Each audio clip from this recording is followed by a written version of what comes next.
The thing about independent retail, any retail today, is that you need to create a destination in order to create footfall. It's the why rather than the what we sell.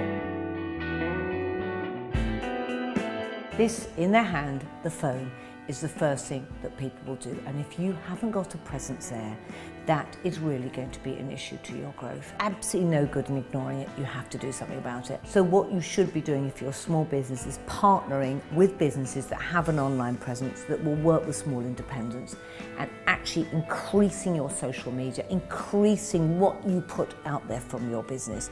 It's an extension of what you do. And I can't think of any successful independent truly at the top of their game who hasn't got that. We're seeing a real trend towards brands that have a real legitimate story. Things like status stories are now replacing status symbols, where it used to be about the brand. Now it's about where you discovered it, where you got that from, what the background stories are. And in the gift and the home business, that business is perfect for that.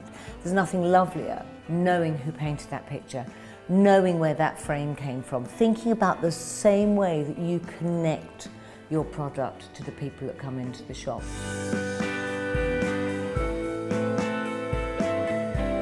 The first thing I would do is find out who the other shopkeepers are. I think it would be an incredible thing. We should have a forum that we actually have for independent retailers to share ideas, a kind of a mum's net, but for independent retailers. I think would be just a gorgeous idea.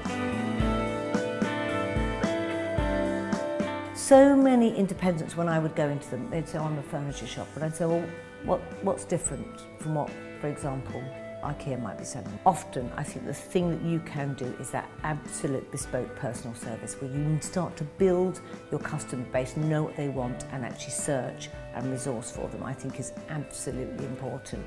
Also, being so busy, most independents are so busy, they don't look up and they don't see what's happening. And that, I think, is probably the biggest weakness I go in.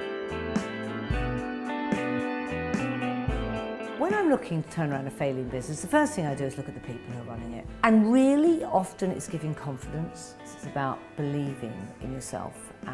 And you will make mistakes, but knowing that actually the next thing you could possibly turn this around, keep trying, keep trying. Why are these industries successful? What is it they're doing? What tips could you learn from them? I mean, the list goes on, but invariably I start with the people.